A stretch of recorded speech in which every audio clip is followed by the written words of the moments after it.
The neon lights of the 24-hour convenience store cast an ethereal glow across the empty parking lot. Sacramento nights had a way of making everything feel surreal, especially at 3 in the morning. I stood there, mindlessly organizing files on my phone, trying to wind down after another late night at my psychology practice. Damn, someone muttered behind me. I turned to find a striking blonde woman frantically searching through her purse. Her perfectly tailored blazer and pencil skirt seemed out of place for this hour. Those green eyes caught mine for a moment, and something shifted in the air between us. "Everything all right?" I asked, unable to stop myself from noticing how her hair caught the fluorescent light. "Left my wallet in the car," she sighed, glancing at the coffee cup she'd have to abandon. Without thinking, I stepped forward. "Let me get that for you." The words left my mouth before I could consider the implications. Professional boundaries had always been my forte, but something about her vulnerability in that moment made me want to help. "That's really kind, but..." She hesitated, those green eyes studying me with unexpected intensity. "I'm Jessica, by the way." "Diana," I replied, already reaching for my wallet. "I'm a night owl too, clearly." The casual smile I offered felt different somehow, less practiced than the one I used with my patients. We ended up sharing that midnight coffee break, perched on the curb outside the store. Jessica spoke about her work in publishing, her voice carrying a warmth that made me lean in closer. The night air had a bite to it, but I barely noticed. "So, what keeps a psychologist up at this hour?" she asked, her question piercing through my usual professional armor. The way she said it made me feel seen in a way I hadn't experienced in years. "Sometimes the quiet helps me think," I admitted, watching the steam rise from my cup. "Though tonight, I'm glad for the company." Our conversation flowed effortlessly, touching on everything from favorite books to the peculiar peace of empty city streets. When Jessica laughed at one of my dry observations, the sound echoed across the empty parking lot, making my heart skip. Time slipped away until the first hints of dawn began to color the sky. Reality started creeping back in, reminding me of morning appointments and responsibilities. As we stood to leave, Jessica pulled out a business card. "In case you ever need a publisher," she smiled, but her eyes held something more. "Or just another late-night coffee companion." I took the card, our fingers brushing briefly. That small contact sent an unexpected current through me, leaving me momentarily speechless. As I watched her walk away, her heels clicking against the asphalt, I couldn't shake the feeling that something significant had just happened. Back in my car, I stared at her card for a long moment. The universe has a strange way of bringing people together, I thought, remembering how her eyes had lit up when she talked about her dreams. Little did I know that this chance encounter would completely upend my carefully ordered world. I drove home in silence, the card burning a hole in my pocket, trying to convince myself that this was just another random meeting in a city of thousands. But deep down, I knew better. Some connections simply can't be explained away by logic or professional distance. And this one, beginning in the fluorescent glow of a convenience store at 3 a.m., would prove to be the most transformative of my life. 2 weeks later, I sat in my office, staring at Jessica's intake form. My hands trembled slightly as I read her name, remembering our chance encounter. Professional ethics warred with the memory of her smile in that convenience store parking lot. "Dr. Cook?" My assistant's voice crackled through the intercom. "Your next patient is here." I smoothed my skirt and took a deep breath. "Send her in." The door opened, and there she stood, looking even more striking in daylight. Recognition flickered across her face, followed by surprise, then something deeper. "Well," Jessica said softly, "I guess the universe has a sense of humor." She settled into the leather chair across from me, her green eyes meeting mine with an intensity that made my chest tight. I maintained my professional demeanor, though my heart raced. "I understand you've been experiencing anxiety?" The words felt stiff, formal, nothing like our easy conversation that night. "Among other things." Her smile held a hint of mischief. "Though finding out my potential therapist is the mysterious coffee buyer from that night is certainly interesting." We spent the hour discussing her struggles with work pressure, relationship issues, and family expectations. I took notes mechanically, trying to focus on being her therapist rather than remembering how her laugh had echoed across that empty parking lot. "You're different here," she observed near the end of our session. "More guarded." The observation caught me off guard. "This is a professional space," I replied carefully. "Different boundaries apply." "And what about coffee shop boundaries?" Her question hung in the air between us. That was. I paused, searching for the right words. That was a different context. Week after week, Jessica returned. Each session became an exercise in restraint. I noticed everything: how she tucked her hair behind her ear when nervous, the way her hands moved when she spoke passionately about her work, the subtle perfume that lingered after she left. During our 6th session, she opened up about her past relationships. I've always felt like I was playing a role, she admitted, being who everyone expected me to be rather than who I am. And who are you? I asked, my professional mask slipping slightly. Her eyes met mine, holding my gaze. Someone who's tired of pretending. The air between us grew thick with unspoken words. I found myself sharing more than I should, offering personal insights rather than clinical observations. Each session walked a dangerous line between professional help and personal connection. One afternoon, as rain drummed against the windows, Jessica leaned forward in her chair. Do you ever think about that night? At the store? My pen stilled on the notepad. Jessica. Because I do, she continued. I think about how different you were, how real it felt. I set my notepad aside, my hands clasped tightly in my lap. We need to maintain appropriate boundaries here. But what if those boundaries are keeping us from something important? Her voice was barely above a whisper. The session ended with tension crackling between us. As she stood to leave, her hand brushed mine while taking her appointment card. That brief contact sent electricity through my body, leaving me shaken. After she left, I sat in my office for a long time, staring at her file. The ethical guidelines were clear, but my heart refused to listen to reason. Something had to change. I just wasn't sure what that change would look like. That night, I couldn't sleep, remembering every moment, every glance, every almost touch. The professional distance I'd maintained my entire career was crumbling, and for the first time I wasn't sure I wanted to stop it.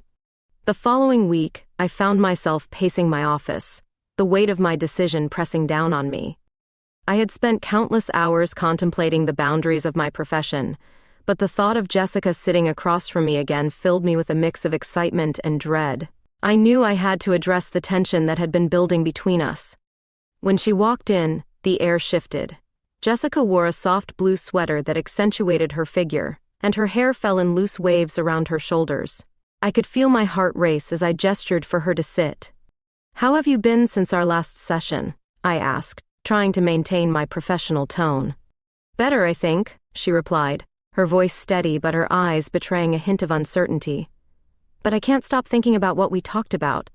I nodded, feeling the familiar pull of our connection. It's important to explore those feelings. They can help us understand what you truly want. I want to be honest with you, she said, leaning forward. About everything, about us. The word us hung in the air, heavy with implications. I swallowed hard, my mind racing. Jessica, we need to be careful. This is a therapeutic relationship. I know, she said, her voice barely above a whisper. But I can't help how I feel. I think about you all the time. My heart raced as I processed her words. You need to understand that this could complicate things. I have a responsibility to you as your therapist. But what if I want more than just therapy? She challenged, her green eyes locking onto mine with an intensity that made my breath hitch. What if I want to explore this connection? I felt a rush of emotions, a mix of fear and desire. This is a slippery slope, Jessica. We could lose everything. Or we could find something real, she countered, her voice steady. I don't want to pretend anymore. The tension in the room was palpable, and I could feel the walls closing in.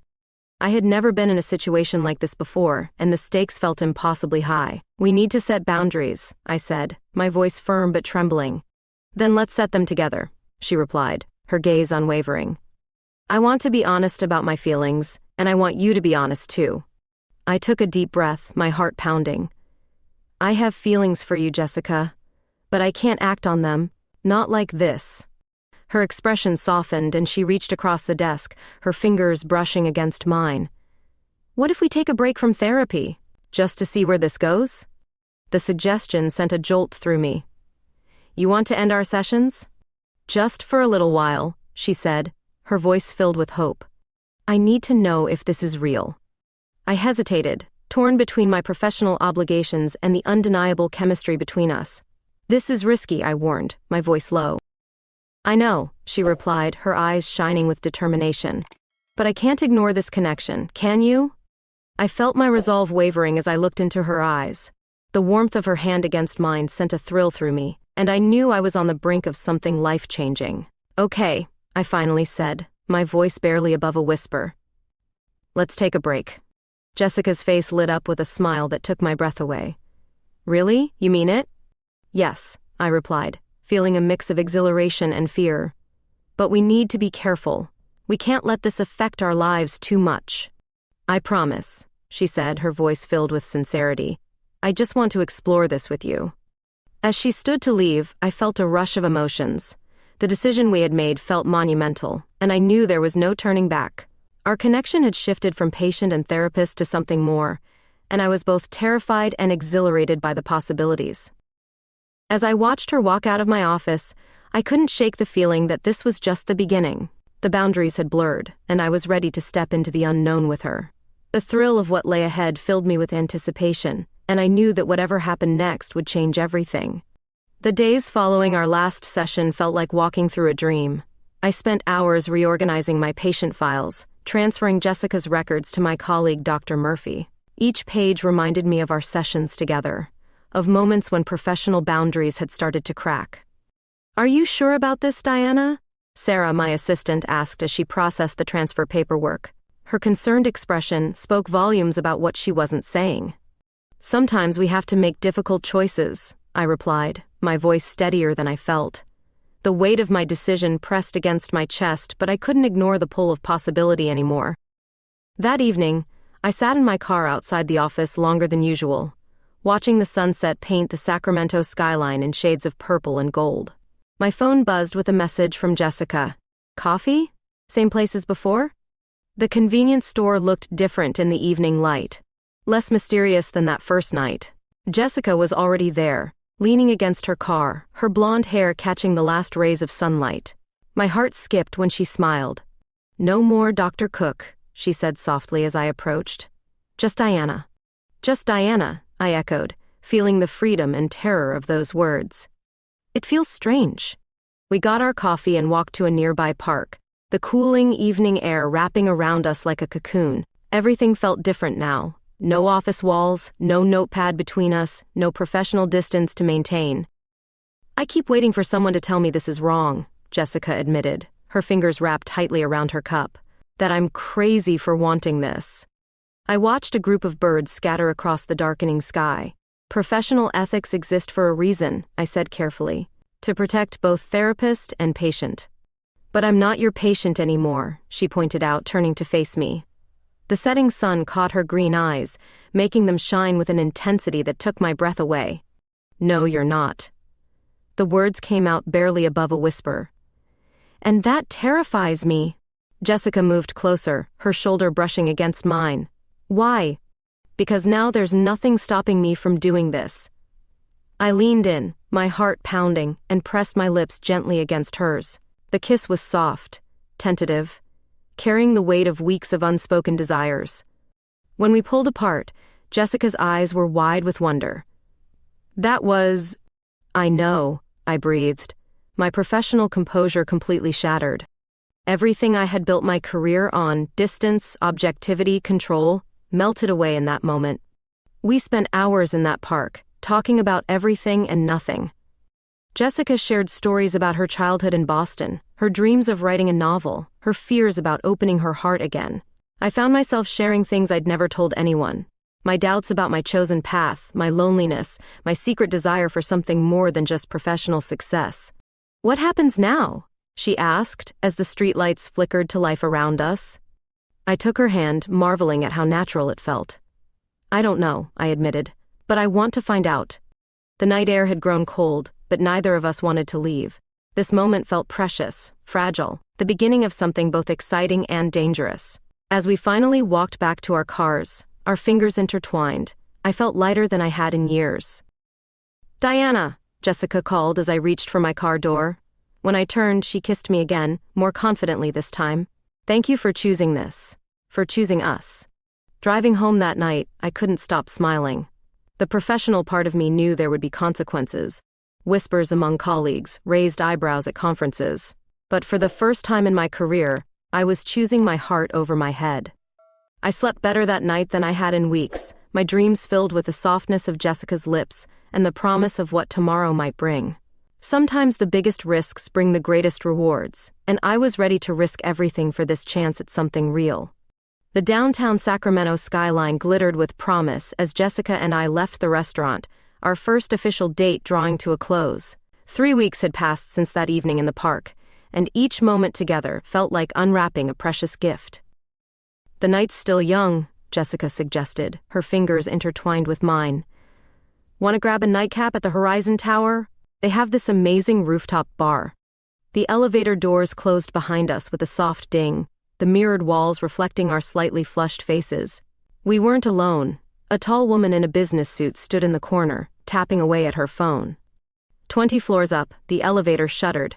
The lights flickered once, twice, then plunged us into darkness. The sudden stop threw me against Jessica, her perfume enveloping me as she steadied us both. "Everyone all right?" The businesswoman's voice cut through the darkness, followed by the blue glow of her phone screen illuminating our metal cage. "We're okay," I responded, my hand finding Jessica's in the darkness. The warmth of her palm against mine provided an anchor as my heart raced. Minutes stretched into hours as maintenance worked to restore power. The businesswoman, Linda, we learned, shared her phone's dying battery to call for updates. As the night wore on, she dozed off in the corner, leaving Jessica and me in our own world. "I've never liked small spaces," Jessica whispered, her breath warm against my ear. "But somehow, with you here, I feel safe." The darkness made everything more intimate, more intense. I could feel the heat radiating from her body, hear the soft catch in her breath when I pulled her closer. Our lips found each other in the darkness, the kiss deeper and more urgent than any we'd shared before. Linda's gentle snoring provided a rhythm to our whispered conversations. Jessica told me about her fears, her dreams, the novel she'd been too scared to write. I shared my own vulnerabilities, the weight of others' expectations, the liberation of finally being true to myself. "Sometimes I think about that night at the convenience store," Jessica murmured, her head resting on my shoulder. "How different everything would be if I hadn't forgotten my wallet." The air grew thick with unspoken desires. Each brush of skin against skin sent electricity through my body. When Jessica's lips found mine again, the kiss was hungry, desperate. The darkness emboldened us, made us forget about Linda sleeping in the corner. Our hands explored tentatively at first, then with growing confidence. The world narrowed to the sound of our breathing, the racing of our hearts, the taste of each other's skin. We made love in whispers and gentle touches, our passion contained but overwhelming. Dawn was breaking when the elevator finally lurched back to life. Linda stirred, none the wiser to our night of discovery. As fluorescent lights flooded the cabin, Jessica and I shared a secret smile, our clothes slightly rumpled, our hearts racing with shared memories. The doors opened to a crowd of maintenance workers and concerned hotel staff. Linda hurried out, already late for her morning meeting. Jessica and I emerged more slowly, blinking in the harsh morning light. "Coffee?" I suggested, not ready for our time together to end. "My place," Jessica countered, her green eyes dark with promise. "I make a mean breakfast." As we walked through the lobby, our fingers intertwined, I marveled at how a broken elevator had given us exactly what we needed. Time to strip away our remaining barriers, to see each other completely. The morning sun painted Sacramento in shades of gold as we drove to Jessica's apartment. Sometimes life's interruptions, I realized, were actually its greatest gifts. That night in the elevator had changed everything, transforming our careful exploration into something deeper, more real. I followed Jessica up to her apartment, both of us exhausted but somehow more alive than ever. As she unlocked her door, she turned to me with a smile that made my heart skip. "Stay," she whispered. It wasn't a question, and I didn't need to answer. We both knew this was just the beginning. Morning sunlight streamed through Jessica's bedroom window, painting golden stripes across rumpled sheets. I watched her sleeping form, memorizing how the light caught her blonde hair, how peaceful she looked in these quiet moments. Last night in the elevator had changed everything. The memory of her touch, her taste, the way she'd whispered my name in the darkness, it all felt like a dream, but the warmth of her body next to mine proved it was real. Jessica stirred, her green eyes fluttering open. "You're still here," she murmured, a smile spreading across her face. "Where else would I be?" I reached out to brush a strand of hair from her cheek, marveling at how natural this felt.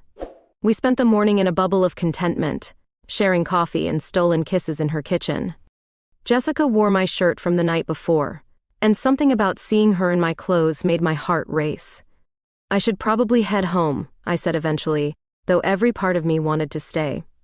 "I have appointments this afternoon." Jessica's face fell slightly. "Reality beckons, huh?"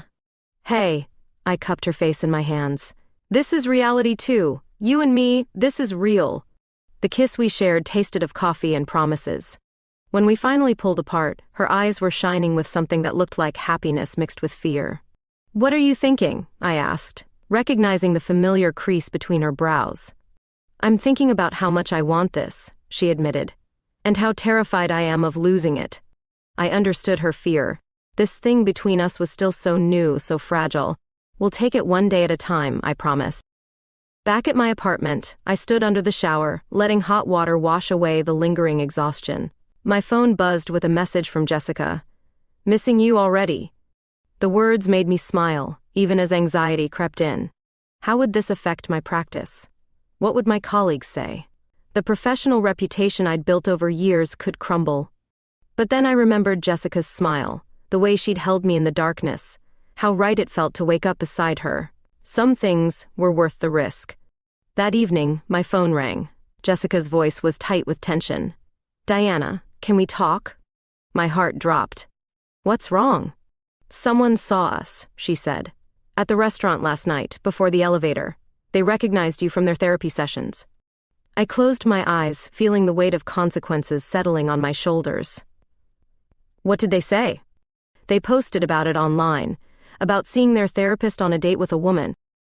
The silence stretched between us, heavy with implications. "Come over," I said finally. "We'll figure this out together." Jessica arrived looking pale but determined. We sat on my couch, our hands clasped together, discussing our options. "I don't regret it," she said fiercely. "Any of it, do you?" I thought about my career, my reputation, everything I'd worked for. Then I looked at Jessica, really looked at her, and knew my answer. "No," I said softly. "I don't regret a single moment." She kissed me then, hard and desperate, like she was trying to prove something to both of us. When we made love that night, it was different, slower, more deliberate, as if we were memorizing each other against whatever storms might come. Afterward, lying in the darkness of my bedroom, Jessica traced patterns on my skin. "What happens now?" "Now we face whatever comes together," I said, pulling her closer. "I spent years helping others find their truth. Maybe it's time I lived mine." The city lights twinkled beyond my window, and I felt Jessica's breathing slow as she drifted to sleep in my arms. Tomorrow would bring its challenges, but right now, in this moment, everything felt perfectly, beautifully right. Sometimes the biggest risks bring the greatest rewards, I thought, remembering my earlier fears.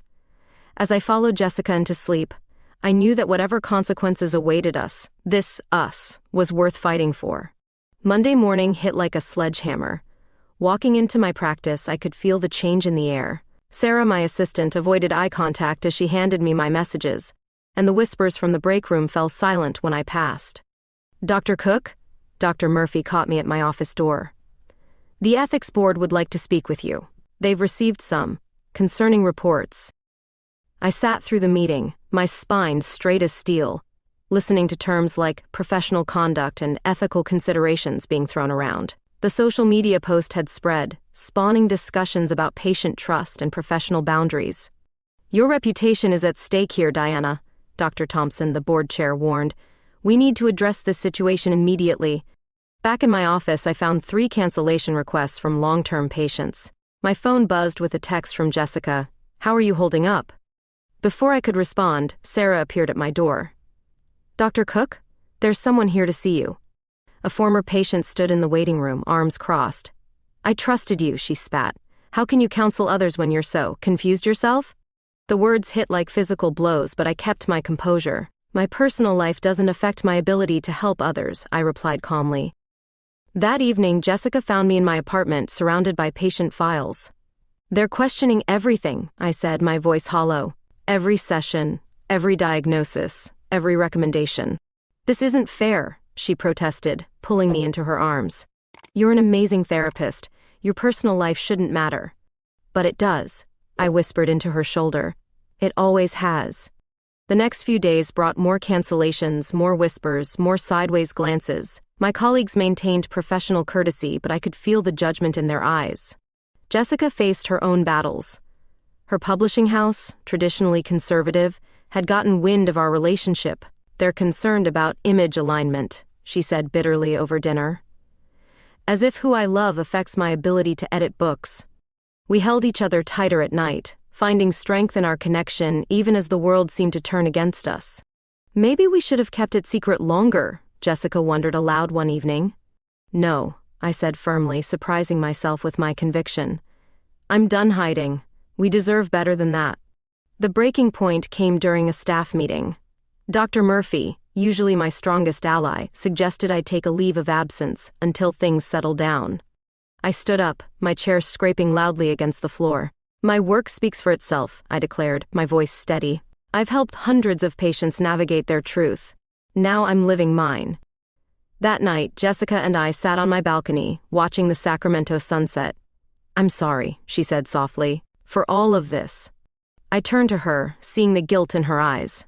"Don't be, not for a second." I took her hand, feeling its familiar warmth.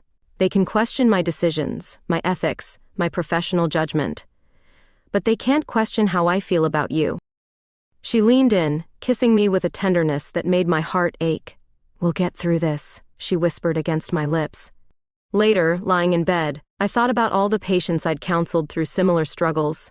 The fear of judgment, the pain of rejection, the courage to live authentically. Now it was my turn to practice what I'd preached. "What are you thinking about?" Jessica asked, tracing patterns on my arm. "About how some things are worth fighting for," I replied, pulling her closer. "And how sometimes the hardest paths lead to the most beautiful destinations." The city lights twinkled beyond my window, a reminder that life continued despite our personal storms. Tomorrow would bring new challenges, but tonight, in Jessica's arms, I felt stronger than ever. Sometimes the biggest acts of courage aren't grand gestures, but simply choosing to be yourself, regardless of the cost. "They're going to love you," I assured Jessica as we pulled up to Sarah's house. The autumn air carried the scent of barbecue and fallen leaves. This dinner party would be my first time introducing Jessica to my closest friends. Sarah opened the door before we could knock, her warm smile hiding any reservations she might have had. "Diana, and you must be Jessica." She pulled us both into hugs. "Come in, Mark's just firing up the grill." Inside, the house buzzed with familiar faces. My old college roommate Rachel was there with her husband, and Tom from my practice had brought his wife. The air felt charged with curiosity as everyone tried not to stare too obviously at Jessica. "So Jessica," Rachel began over appetizers, "Diana tells us you're in publishing?"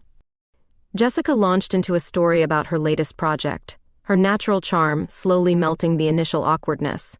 I watched her work the room, pride swelling in my chest at how effortlessly she handled the subtle scrutiny. "She's different with you," Sarah whispered as we helped bring dishes to the kitchen. Happier, more herself.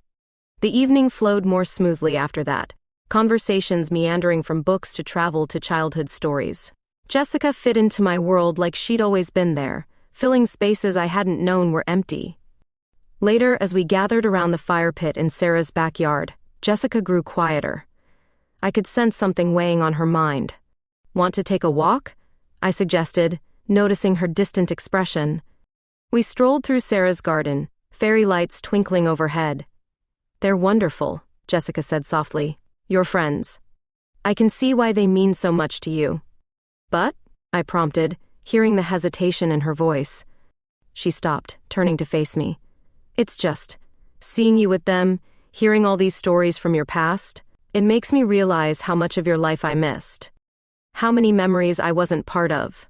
"Hey," I took her hands in mine. "We're making our own memories now." "I know," she smiled weakly. "It's silly. Sometimes I worry I'm not enough. That you'll wake up one day and realize this isn't what you want." The vulnerability in her voice broke my heart. "Jessica, look at me." I waited until her green eyes met mine. "You're not just enough. You're everything." She leaned into me then, her body trembling slightly. "There's something else," she whispered. "Something I haven't told anyone." We found a quiet spot on Sarah's garden bench. Jessica took a deep breath, her hands fidgeting in her lap. "Remember those anxiety attacks I told you about in therapy? They started after my last relationship ended." She told me everything then, about the emotional manipulation, the gaslighting, the way her ex had made her question her own reality. "I lost myself," she admitted. "Completely." I held her closer, understanding now why she'd been so hesitant to trust again. "You found yourself again," I reminded her gently. "Because of you," she said, her voice stronger. "You helped me remember who I am, even before we were together." When we rejoined the others, something had shifted. Jessica seemed lighter, as if sharing her past had freed something within her. The rest of the evening passed in a warm blur of laughter and wine. "Your friends are pretty great," Jessica said as we drove home. "Even if they did show me your embarrassing college photos?" I groaned playfully. Sarah promised she'd burn those. Back at my apartment, Jessica pulled me close. "Thank you," she whispered against my lips. "For what?" "For sharing your world with me, for making me feel like I belong in it." We made love slowly that night, every touch an affirmation. Afterward, watching Jessica sleep, I thought about belonging, about how sometimes the family we choose matters more than the one we're born into. Tomorrow would bring its own challenges, but tonight had shown us something important. We weren't alone. We had people in our corner, people who saw our love for what it was, simple, beautiful, true. "I love you," I whispered to Jessica's sleeping form, saying the words for the first time. She stirred slightly, smiling in her sleep, and I knew that sometimes the greatest acts of courage are the quietest ones. The Sacramento winter brought early sunsets and chilly evenings. Jessica and I had fallen into a comfortable routine, spending most nights at my apartment, sharing quiet dinners and gentle touches. Everything seemed perfect, until the morning I found her staring at her phone, her face pale. "My ex is getting married," she said, her voice distant. "She just posted about it." I felt a twinge of unease. Jessica had never mentioned her previous relationship was with a woman. "Do you want to talk about it?" "Not really," she replied, but her mood remained dark all day.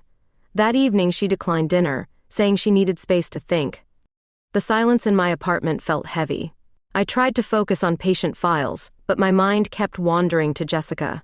Around midnight, my phone buzzed with a text. "Can't sleep. Can I come over?" She arrived looking exhausted, her eyes red-rimmed. "I'm sorry," she said, collapsing onto my couch. "I should have told you about Rachel earlier." "Your ex?" I kept my voice neutral, fighting the urge to pull her close. "We were together for 3 years, Jessica's words came out in a rush. "She left me for someone else, someone more conventional." The implications hung in the air between us. "And seeing her engagement announcement brought it all back?" "Not in the way you think." Jessica turned to face me. "It made me realize how different things are with you. How much better. But then I started wondering. Wondering what? If I'm enough for you.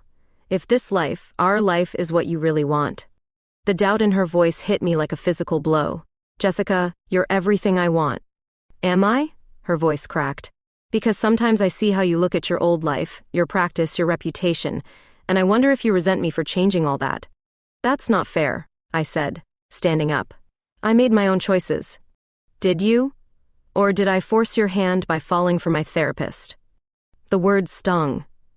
"Is that how you see it? That I was trapped into this? Weren't you?" Jessica stood too, her eyes flashing. "Your whole life changed because of me." "No," I said firmly.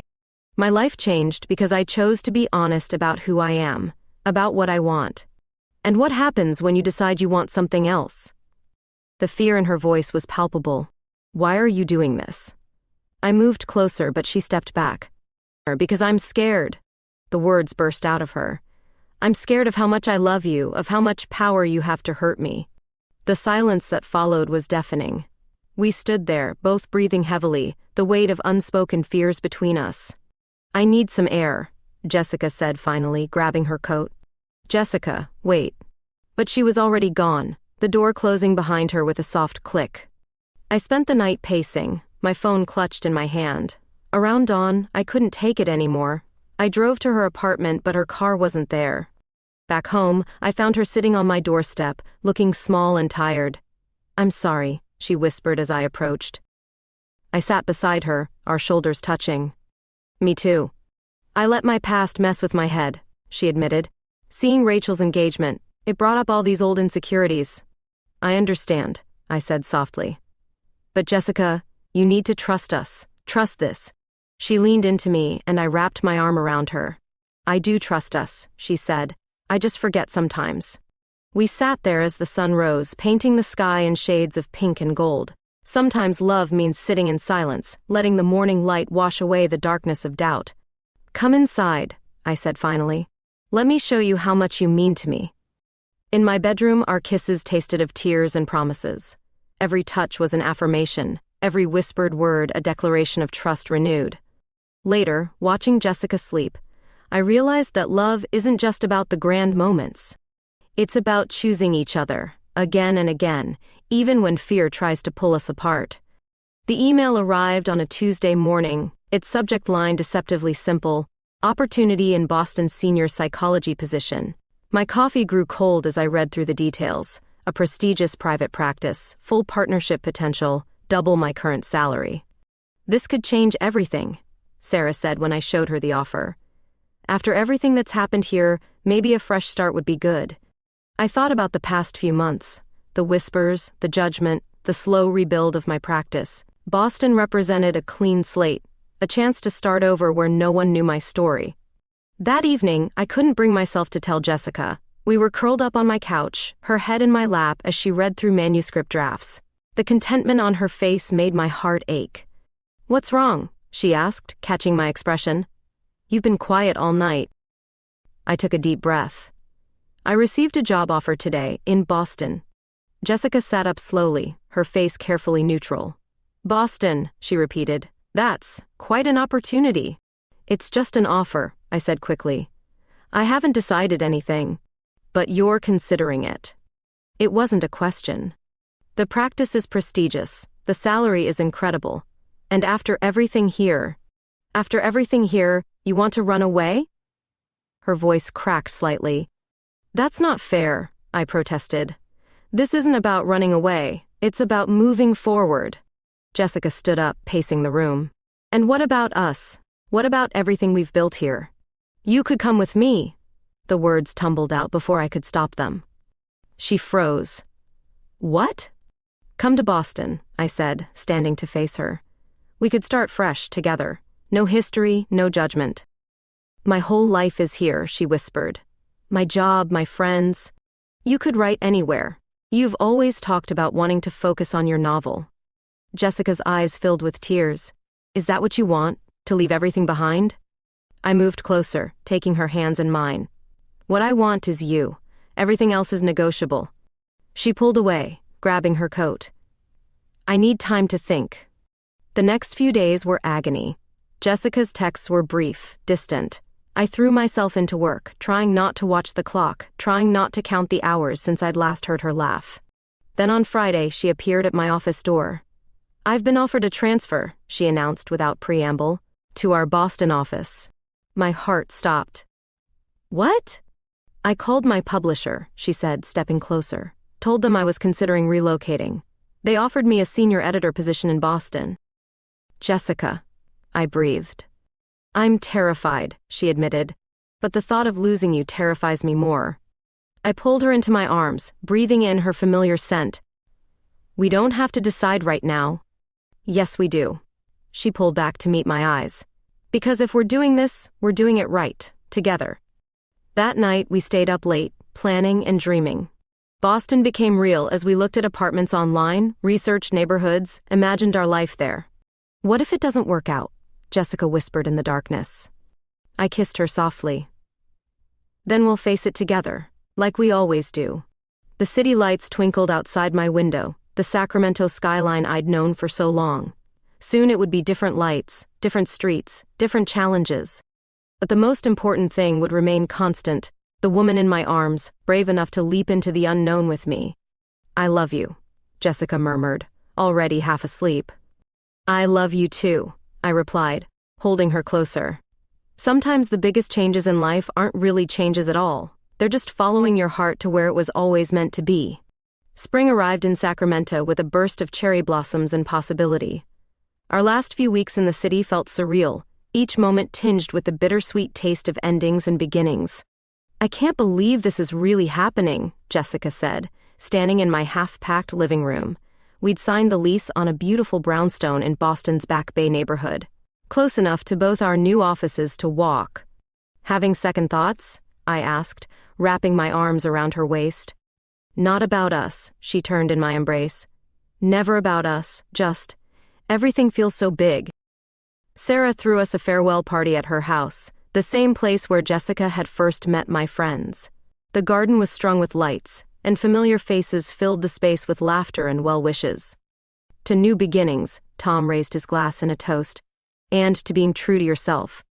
Dr. Murphy pulled me aside during the party. "I was wrong," he admitted, "about suggesting you take leave. You taught us all something about integrity." The night before our departure, Jessica suggested we visit the convenience store where we first met. The neon lights still buzzed, casting that same ethereal glow across the parking lot. "Remember that night?" Jessica smiled. "When I forgot my wallet?" "Best mistake you ever made." I kissed her softly under the fluorescent lights. We drove through the city one last time, past my old practice, past Jessica's publishing house, past all the places that had witnessed our story unfold. The Sacramento skyline glittered like stars fallen to earth. "Wait," Jessica said suddenly, "take me to the Horizon Tower." The elevator ride to the rooftop was smooth this time, no breakdowns or blackouts. The city spread out before us, a tapestry of lights and memories. "I have something for you." Jessica reached into her purse, pulling out a small package. Inside I found a manuscript. The title page read, "Between the Lines" by Jessica Murphy.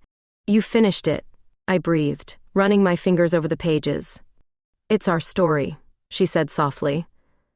"Well, a version of it. About finding love in unexpected places, about having the courage to choose happiness." I opened to the dedication page, to Diana, who taught me that sometimes the best therapy is letting yourself fall in love.